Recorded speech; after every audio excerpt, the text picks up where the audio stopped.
All right. So, hey, how's it going? It's Mike from To The Point Podcast, and I'm here with John Corapi from TGI Now Podcast. How's it going, John?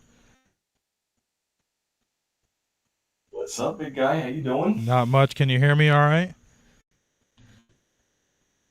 Now we have some I can type hear of. you. Okay, I just worried because we're using some software, and every time it's different. So,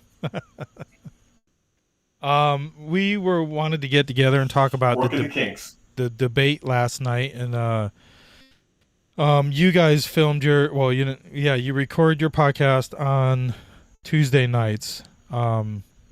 Last night we did our live last night. Yeah. We kind of cut off into the debate because I saw some statistics on Rumble that broke records, and they had 1,000 streamers concurrently live, which is record breaking. Like at that moment, 1,000 creators were streaming live on Rumble, and To The Point Podcast was one of them. But I can tell the bandwidth was not in our favor, so I didn't want to drag it out too long. And plus, it was getting late. Like how many people were going to stay up and watch our stream? If they're watching the debate, they're probably on a bigger stream and trying not to get sick. But what did you think about the debate?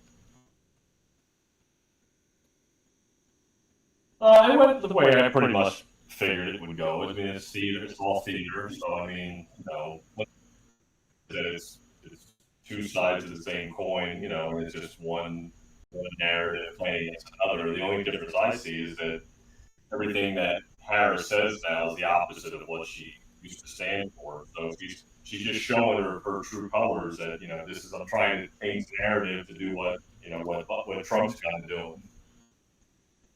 Yeah, I mean, he nailed it too when he was like, she's adopted my policies, but don't you mistaken it. I was going to send her a hat. Yeah, I was gonna send her a MAGA hat, but he also reminded people, don't you mistaken though, when she gets in there, they're not going to be my policies. She's a Marxist. Her father was a Marxist. Speaking of the hat, did you see the picture of Joe Biden? Wherever he was today, somebody gave him a hat, a Trump 2024 hat, and he actually put it on. I'll have to see if I can pull that up. I saw that. I watched it right before we got on air. I watched it. That's crazy. Yep. Yeah. So, what did the guys? What crazy, what were the guys feeling leading up to the debate while you guys were doing your podcast? I mean, they know that I think that it's going to be her last stand. That was her public exposure of what she really is. And she's going to either bail out at some point or we ain't going to have an election. So I mean, they don't think. I still think that there's something going to be changed here soon.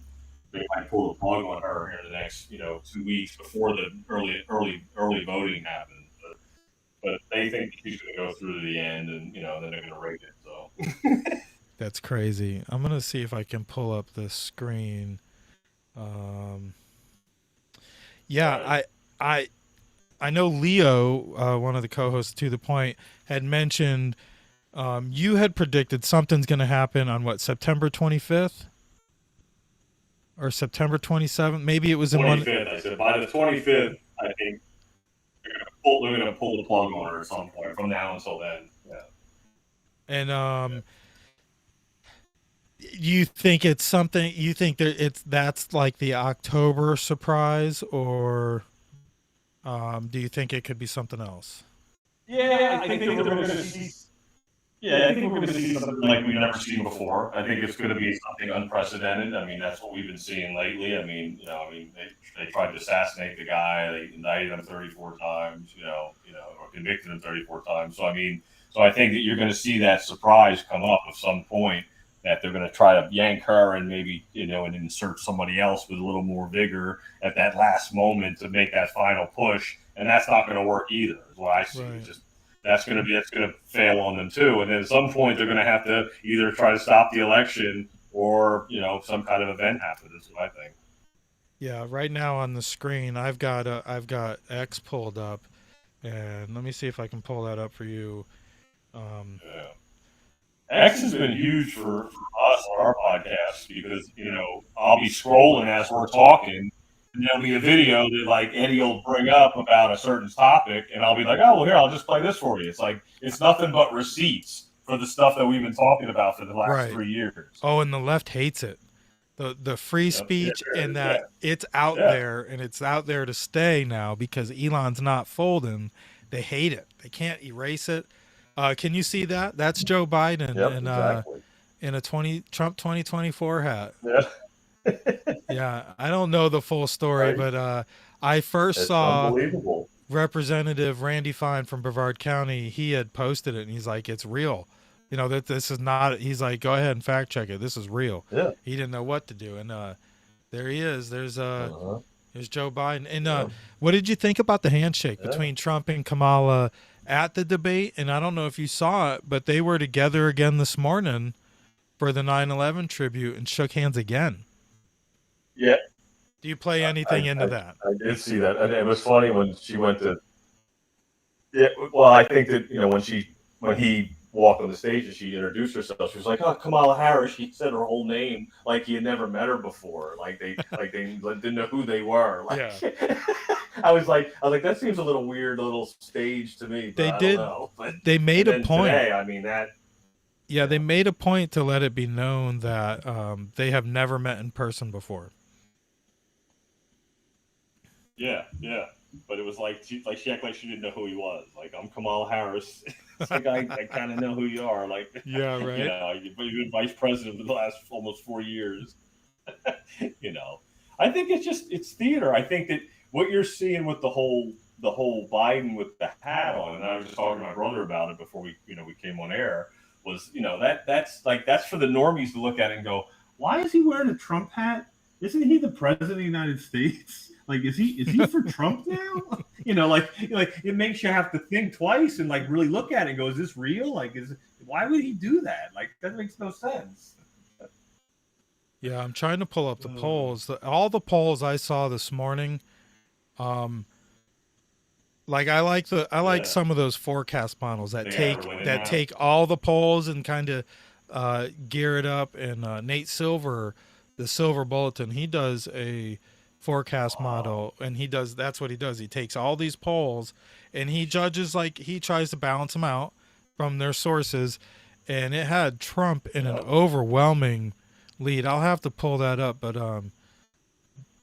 let me see here. Let me see. Now, like Trump Washington Post has got what's up. Yeah. Let me open this up right now on our screen. I don't think you can see it right now, John, but on our screen, I'm sharing Real Clear Politics, and they've got multiple polls, and I mean, I see it. Yeah. I don't know how non-biased they are or how biased they are, but it looks like Harris has got a few pluses there. I don't see Trump anywhere over there, but if you come over here, if you Polymarket, let's go check out Polymarket.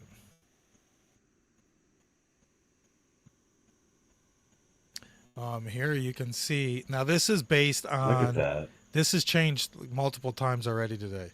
Now this is the feel good factor when it comes to who you'd put your money on. Let me open this up all the way here. Right. Yeah. So God. This is I don't know where it just went. Crap, I lost my window. But yeah, this is what people are willing to bet on. I don't know where my window just went, but it's still showing. Here it is. There it goes. I still see it. There it is. Yeah, 49 Trump to 50 Harris. That's Harris showing a +1, and I mean that's the margin of error. Wow. And this is what it's. I mean, right now the prediction. And look what they show there. Look, they show. Look how Biden, like how bad he went down. Yeah, and then look at how Kamala all went up. Look at, like it's like that's all by design. See, that's all theater. That's all to to make the masses look like, how could she jump that high so quick? And she's the vice president right now. Like, that doesn't make any sense. She was the worst vice president in history. She pulled the worst. She should have never even been a candidate right now. And then look how popped up she went. That's crazy. Yeah. Yep. See, they got her winning the popular vote by 73%. Which, I mean, it's great. We keep count. Wow, but does it really matter? You know? There's another one. Well, that's psychological. That's psychological. You know, that's a psychological. That's psychological warfare. It's a psyop to make the masses believe that that's really true, and it's not. You and I know that. Yeah, so here is Nate Silver's webpage. He does that. He's the one who does a forecast model. Now, what's interesting is, you know, the guy, I can't think of the name, he does predictions every year or every election season, and he's never got one wrong. I think one he got wrong, but it really wasn't within the realm of forecasting. I don't know if I'm going to be able to pull up Silver's graph here without paying, but he's got Trump overwhelmingly. Let's get out of there. He's got Trump overwhelmingly leading in every battleground state, like pulling in like 290 something electoral votes, and the same graph just shows the spread between him and Kamala Harris, like pulverizing her. But how do you think he did last night? Oh, I think he did exactly what needed to be done, just to point out the obvious, you know, the things that she says and the opposite, and she's taken some of his policies, just proving to the masses that this is what they do. They twist the truth, and they run on a certain thing that they think they can win, and then when they get in there, they won't do what they say. That's all he's saying, and it's so more polarizing and obvious now than it might have been, you know, 10 years ago, you know, when Obama was running and all these debates. You know, they're all setups. This is just more authentic to the point where people see that it's rigged against him. There's 3 against 1. So they're all just against one guy. You know, that's what it is. And all the networks are against him and everything like that. So, you know, he goes into the line, then he comes out, you know, unscathed. I mean, he literally went to this morning, it was on TV on Fox and Friends, whatever, and then down at 9/11, the guy's a machine. Like he just keeps going. Like, he debated till midnight last night, and he's on TV this morning.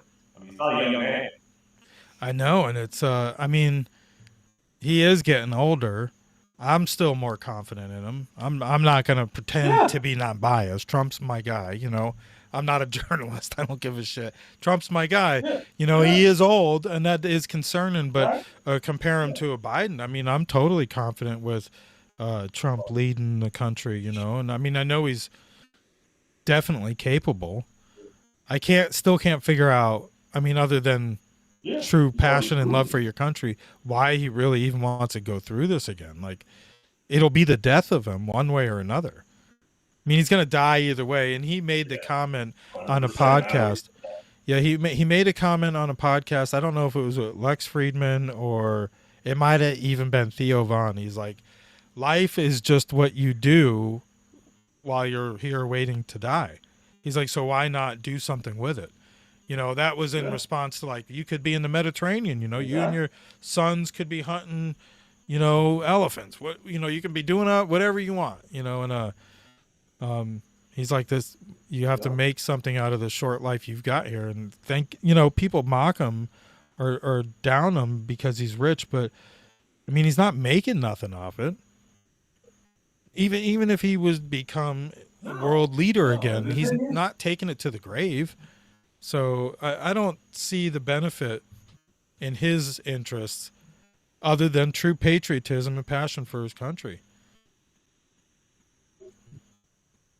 100%. No, I mean, you know, what you just said makes, you know, hit right on the point. To the point is that, you know, his family, they know that if he doesn't do nothing, then they're not going to have a life either. Like their lavish lifestyle, you know, you think that the Venezuelans are getting into the apartment buildings. Eventually, they're going to influence all these different things are going to happen all over the country.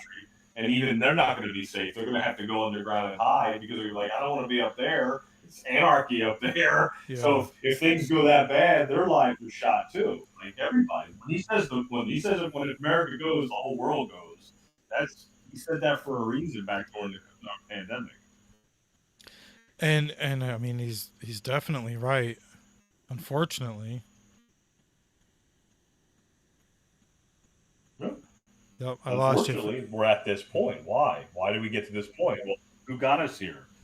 The people that he's been pointing out to doing all the crimes, weaponizing the DOJ, doing all these things. He's the guy that's pointing it out to the people and being like, "Look what they're doing." Even when Kamala brought it up in the debate last night, she's like, "Oh well, it's a 30. This is a tired old game, a tired same old playbook. This 34 convicted felon."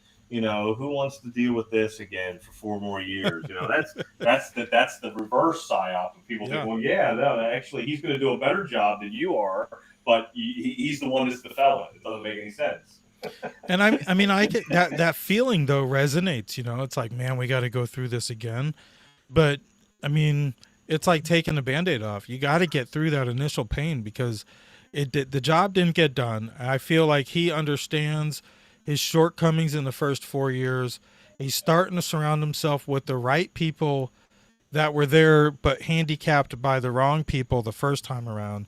And hopefully he means business. And I'm kind of inspired by his union with Robert F. Kennedy Jr., even though he's stone cold liberal, and Tulsi Gabbard.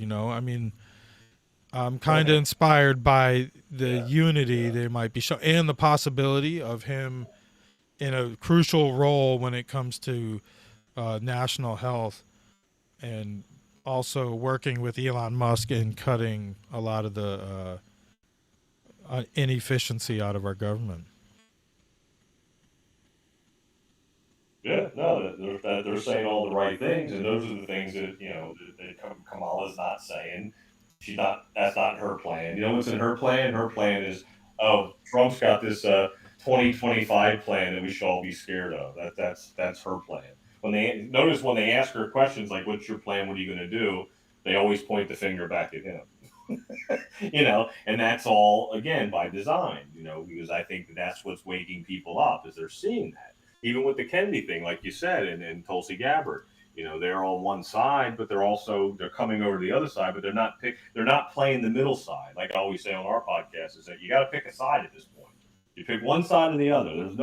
There's no play in the middle. I'm kind of liberal, but I'm not, but I'm kind of this. It's like, no, you have your truths and your beliefs and your policies that you believe should happen. And then this side has their truths and their beliefs. And at some point, there's going to be a split, and that's going to be the end of that. And then everybody's going to understand that we have to come together as a human race, as a country, and stop being so divided. Really, I tend to agree. However, I think the only way we can get closer to being not so divided is root out the evil. Yeah.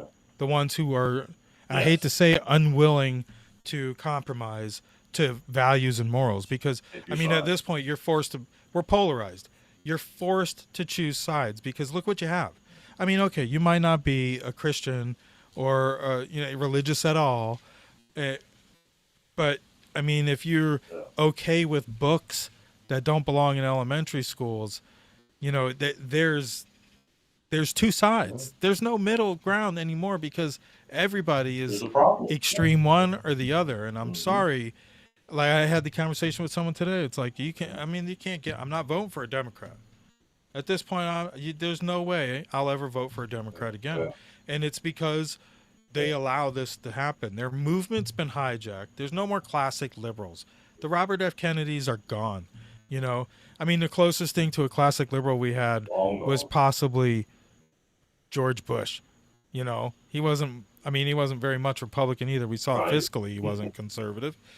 Or war, right? And they used to, the classic liberals used to be anti-war and free speech and this and that, and now it's like, conservatives are fighting for their free speech and their right to bear arms.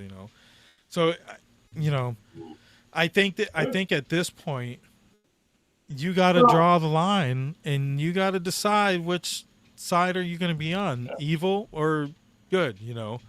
I don't think there is a gray anymore, Well, you unless you're willing to expose the no, people there on your isn't. own side that need exposing. I don't see Yeah. there's a middle ground. So, I No, I can't disagree with you. Yeah, no, you're 100% right. yeah, and they're making a big deal out of And these. to be honest with you, There's a little bit of a delay. uh, Sorry, go ahead, John. delay.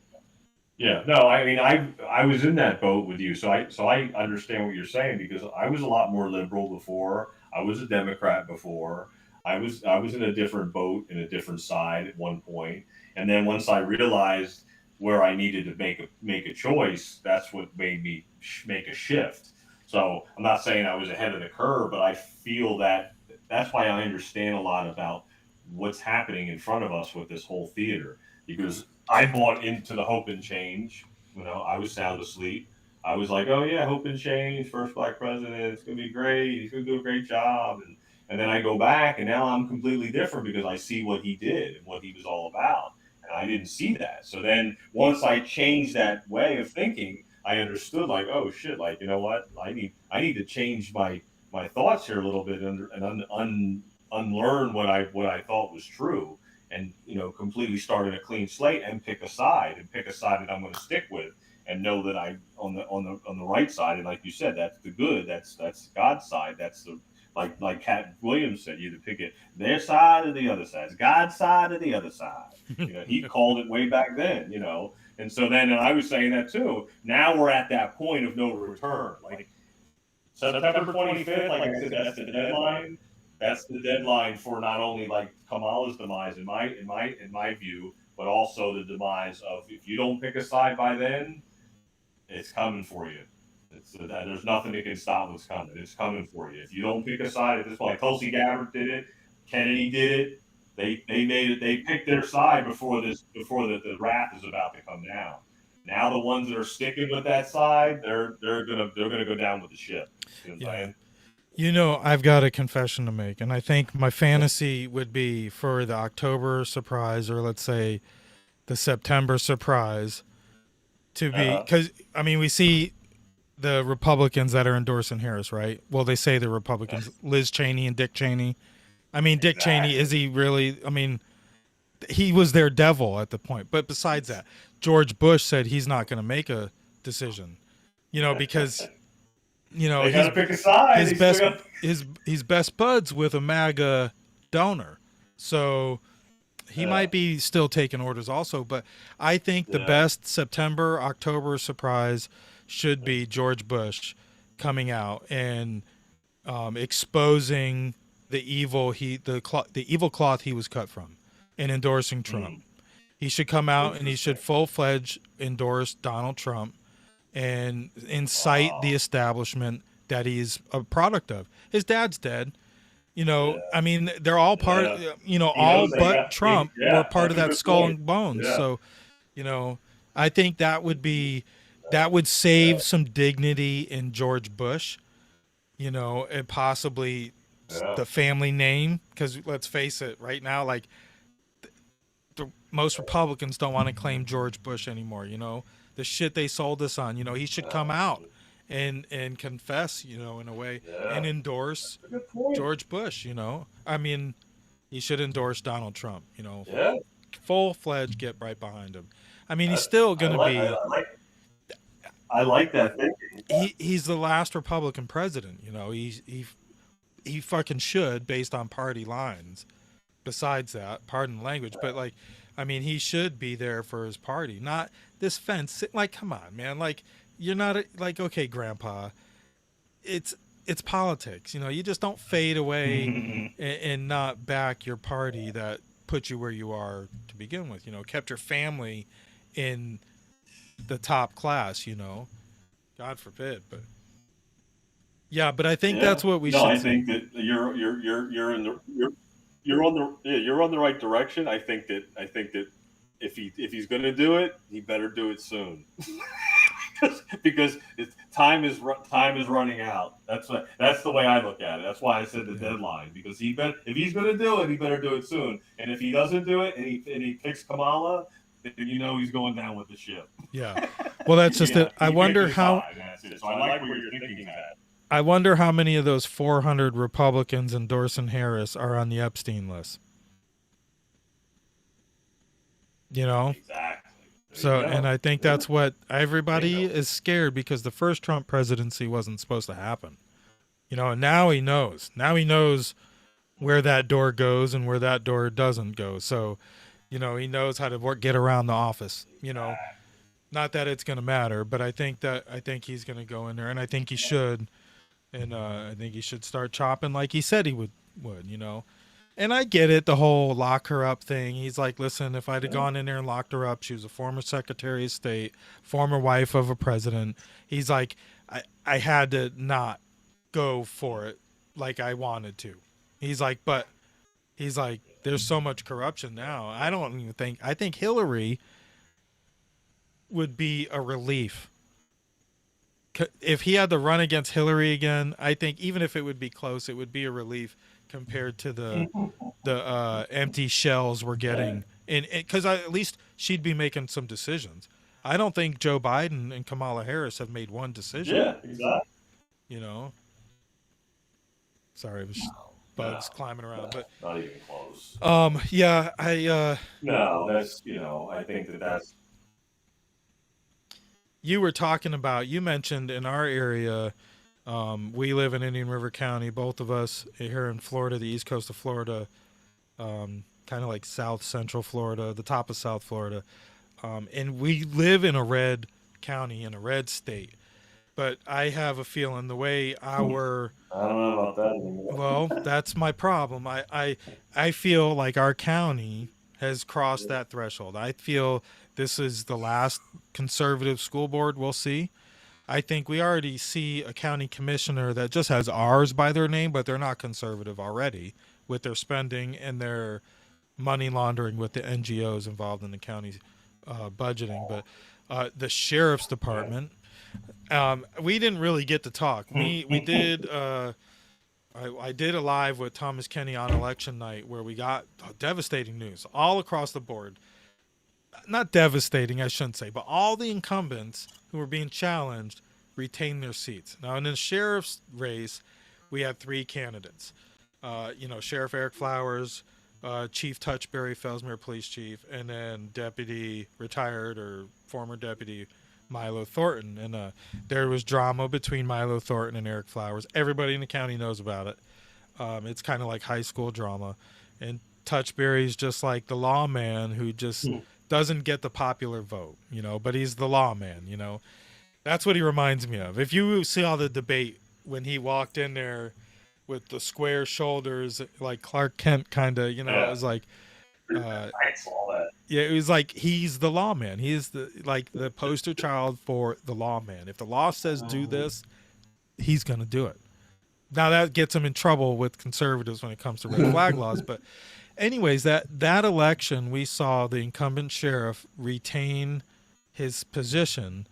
And a good point that a lot of people bring up on social media is to remind people that I think it was 63% of the county or 61% of the voters in the county didn't want the sheriff to be reelected.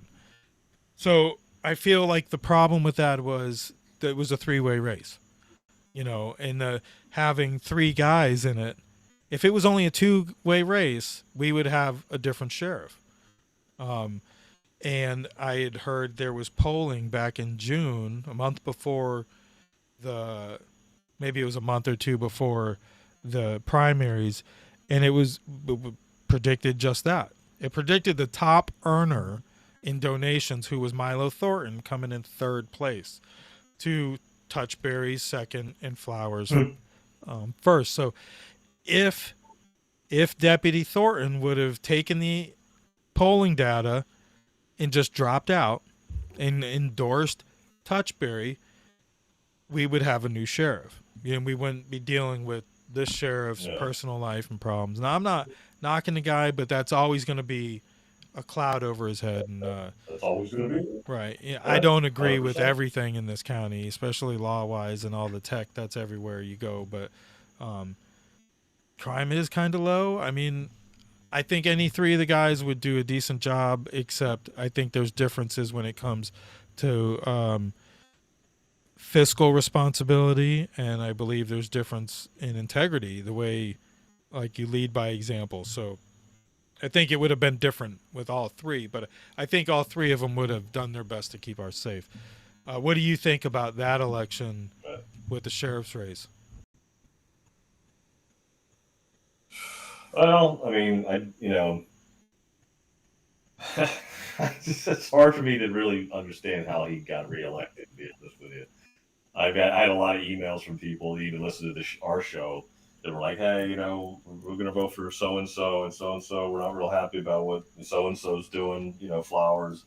But I mean, I think you're right that it was a three-man race. I think that's what made it spread out. It was too spread out. And I think that a lot of people that are snowbirds that aren't here, they didn't make any votes of who they think should be sheriff. It's the ones on the other side of the bridge that are, that live here full time, that are the ones that are kind of, pushing those buttons. Is that So what it that's was, though? unfortunate that that's what we have to deal with. Yeah, is that what it is? Because we saw, I mean, that was obviously a closed primary because Deborah Cooney, a write-in, closed it essentially. So only Republicans were permitted to vote in that election because there was three conservatives and then the write-in progressive wacko Deborah Cooney, who had no business filing again. But so she closed it. But if you looked at the school board races, the school board races were nonpartisan. So everybody in the county voted on those, and they've got just the mail-in ballots alone. They got 5,000 more than both of them. The two school board races that were up for grabs got 5,000 more mail-in ballots than their opponent. And that's what put them over the edge. They lost election day. I think they lost early voting, but they got it through mail-in ballots, and they were by a 5,000 vote margin. But only that those two seats. Now, I'm pretty sure there was a county commission seat that was nonpartisan also. They didn't get that 5,000 vote margin. They still won, but that wasn't the same number. So to me, that looked like ballot harvesting for two elections only, and that was school board. Yeah, I mean, we kind of saw that when we were recording our podcast that election day. We were pulling up on the screen, and then the website went down for about a half hour. And then when we pulled it back up, we looked at all the numbers. And we were like, man, I'm like, these mail-in ballots just look like they're unbalanced in some of these races. Something's not right. And then the same with Thomas Kenny 2 years ago. He lost the mail-in ballot race the same way too. Because I think it really comes down to that we just have a purple county. Like we have a lot of rhinos in this county. And we got infiltrated. Our town got made progressive. Like you said, we had people that just came in here and just brought their way, and they talk a good game and they say the right things, and then people fall for it, and then you just end up supporting these people, and then you're looking around your town and you're going, what happened? Like, what happened to our town that used to be more conservative and more like fiscal conservative and more on point with growth and everything, and now everything's just changed. It's not the same. Yeah, it's a little concerning. I mean, like I said, it seems like the progressive movement in this county particularly, it's not consistent across the state though. It's this county. So, I mean, I'm sure there's issues in other counties too, but I mean, as far as we know it though, we know the R's that got reelected aren't really R's. If you're looking at demographics at a state map level, you don't know that, but we do. So the Peggy Jones, the David Dyers, David Dyer might be a conservative, but we know Peggy Jones is not. How did she get? Well, I forget what the numbers were. I don't really feel like pulling it up right now, but I mean, they got a lot of mail-in votes, and she's got a reputation in this county. She's been a principal at every school, and everybody has been to a school she was a principal at. It seems like, but a lot of people I talked to, that was part of the reason why they weren't really voting for her. Like, they didn't really. She didn't do nothing for him. So, but with the alliance with David Dyer, who's supposed to be conservative, handpicked by Brian Barefoot, disgraced. I'm sorry, I didn't introduce him right. Disgraced school board member Brian Barefoot. Was handpicked by him and his campaign manager. But so I'm interested. Like everybody says, well, let's give him a chance. He might make some calls, but he's gonna follow. If he's there, he's gonna be lock and toe with Doc Rushmore, and we saw the politics she played last week, and the month before that with the Title IX. She's literally playing politics. It's like to appease who? The team success people, or whoever else is doing whatever it is for her. And I do have to give it to her. She gets around. She goes to I don't know if it's just on the route to the ABC or what, but I've seen her at more school functions than almost any other school board member. Well, you know why? Because she's a principal. So that's what she did when she was in the system. So when you're in the system, you know how to play the system. So she, of course, she has school spirit, but she's also promotes school spirit. That's all she did her whole career. So she's making sure she makes the rounds and goes to these things, and she likes to. I mean, genuinely, I think Peggy's a good lady, deep down. But there's something else going on that she's getting reeled into, and I think it has to do with money and just the whole aligning herself with these people. So like we said before, she picked her side. She made a choice and she picked her side, and she got what she wanted. She got reelected. Let's see what happens. You know what I'm saying? Let's see what happens now. Let's see what happens in the future, because there's other things that are going to come up, other books, other scenarios, maybe another pandemic, who knows? But it's gonna show its true colors, and then she's gonna sit there and go, "Yeah, I picked this side, and I'm gonna have to stay with it. I can't play one side or the other anymore." Same with Terry Barrymore, same with that scenario, and Dyer will be wrapped in right in with the same ones. We'll have two that'll stand strong, and they'll stick to their values, and you'll know where they stand, and that's it. That's really what it comes down to. Yeah, I'm pretty. It'll be interesting where this school board goes, and they're playing politics with our kids. I got 3 kids 2 kids in the system. Next year it'll be 3, and they love the school they go to. The school they go to is excellent. But I'm worried about the next school they're going to have to go to. That one's out of small town that we're in.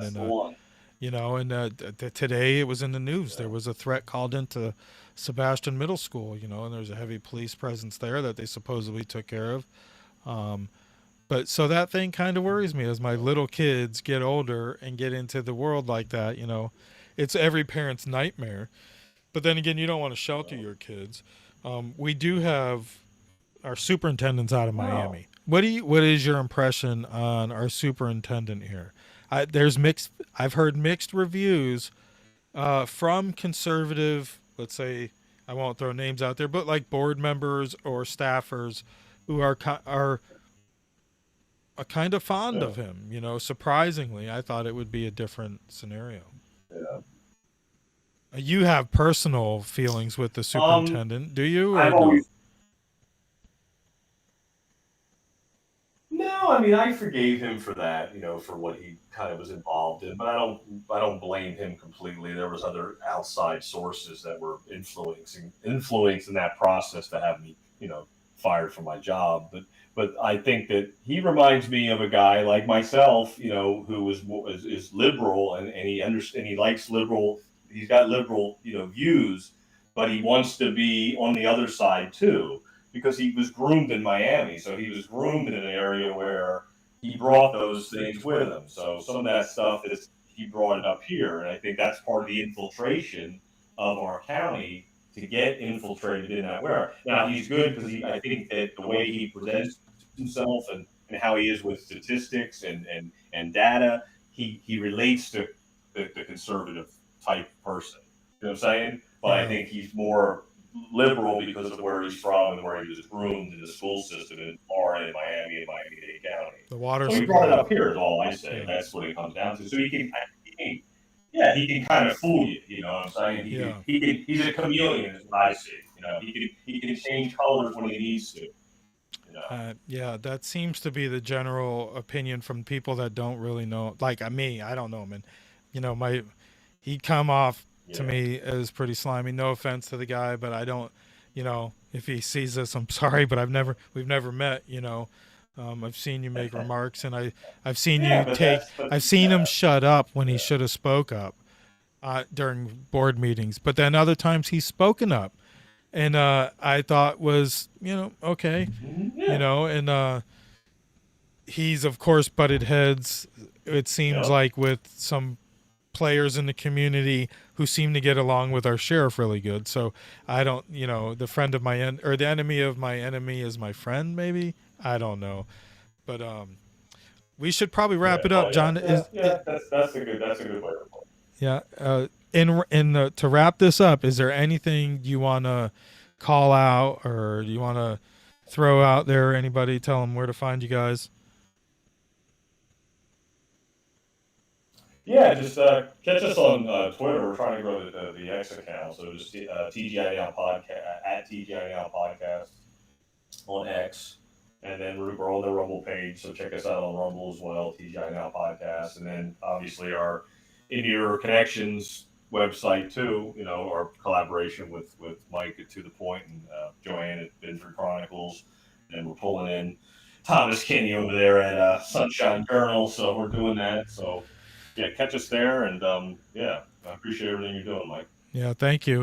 It's been fun, trying to put something together to help the voices that get pushed aside in our county. Like I describe it, it's like a pretend red county, and it's only the clique who gets the notoriety in the local papers, or it's it's the culture warriors, more of the mental ones that get the attention. So our plan with Indian River Connections is to shine a light on those characters that play quiet but big roles in our community. Like I chop up his name, but John from Caps. We've showcased Pete from Olivia's, Thomas Kenny. Yeah, I butcher Yeah, the name all the yeah, time, but yeah, and we have hopes to do some more. I just say that. I'm hoping we can get a good sit down with the local chapter chairwoman for Moms for Liberty, who catches a lot of hate in this county. Jennifer Pippin is her name. I did an interview with her that was kind of on the fly in front of the school board building for To the Point. But for Indian River Connections, we'd like to introduce this woman to the people who think she's a monster. I've met her a few times. I know her from social media. She's not a monster, and I think the county has got a misconception of what Moms for Liberty is and what their agenda really is, because the agenda is pretty cut and dry. I've tried to find anything that went against that, and I can't. So I think that would be a good interview for us to do for our base. What's that? Yeah, I'm definitely looking forward to that one because I mean, like you just said, we have to shine a light on the other side, because Jennifer and I, her and I go back to the very beginning when I got involved in the school, where she actually was the person that inspired me to get out there. When I was watching what they were doing, I was like, you know what, I need to go out there and maybe speak my truth and put my voice out there. So I'm really looking forward to doing that with her. I think it's going to be really good. I think a lot of people are going to be pleasantly surprised at what she has to say about it, because the only thing they know is the negative stuff, like you said, where we're going to get down to what inspired her to decide to do this, and get involved, and how she really, what got to her that made her want to do it. We're going to get some emotions. We're going to build some emotions so people can understand that, Yeah, because, and we see the warrior in Jennifer Pippin, but she's still a mom, and she's a person. It's not just the knight in shining armor that she is, because in my opinion, she is. And that's another, it kind of led, in a way, I got to give Jen credit, because through a friend who shared one of her videos reading the book in in the front seat of the car. I found Jennifer, and I found the issue in our county, and I went to a school board meeting. We met at that school board meeting, and what you guys were already doing inspired our ambition, what we wanted to do over at To The Point Podcast, and just never had that push. It was in the plans for a year or two and just never pulled that trigger, and that's what it all led to that. And if it wasn't for me, if it wasn't for my buddy Nate sharing a video of Jennifer Pippin, we probably would have never met, and we probably would have never hit record, and I probably would have never known what my kids' schools are dealing with. So that's kind of like, I didn't mean to go into the rundown of how we got to where we are, but that's it. But definitely follow us. You can follow both our channels on Rumble, Spotify. I know you guys upload everywhere we upload. Follow us on Facebook. But definitely, I've been hammering it, and everybody, Rumble and X, even if you don't go on those platforms, if you get our content from somewhere else, do us a favor. The apps don't cost nothing. Download them. Follow us on there. And if you do go on there and you see our post, hit a like, hit a comment, hit a share. But if not, at least you're still following us, because Rumble isn't going anywhere. X isn't going anywhere. But YouTube, you guys are getting knocked down every time you put something up, pretty much. And it's nothing bad. Nothing. I watch your episodes on Spotify and Rumble. There's nothing bad there, but they're deleting channels like left and right over this fake Russia 2.0 hoax. And Candace Owens just got fully demonetized and deleted because of an interview she did with Kanye West 3 years ago, without strikes. Got 3 strikes in one video. That was 3 years old and gone. But so it's important, if you're watching us, if you made it this far, go download Rumble or go on rumble.com. Follow us, and we were talking. I've got multiple Rumble channels. Indian River Connections is one of them. That's an important one to follow, and To The Point Podcast, and definitely go on over to TGI Now Podcast on X and Rumble and follow them guys there too. So that's all I got. You got anything else, John? That was it, man. That was perfect. Yeah, it was a good one. It was a good little quick impromptu podcast. Yeah, hopefully we can get these kinks worked out to where this will be a whole lot easier to do more of, and like to get Joanne Binford from Binford Chronicles in and get her opinion sometimes on what's going on in politics and the legislature and all that, because she's really in tune with our elected officials, especially local. So, all right. I'll say goodnight to everybody at home. Stay tuned for our next show. This show, if you didn't see it live for To The Point Podcast, it should be up in the next day or so. TGI Now's podcast for this week is up. And then next week, obviously, keep an eye out for us on Wednesdays and Thursdays. So, all right, you guys have a good night, and we'll catch you later. Yeah.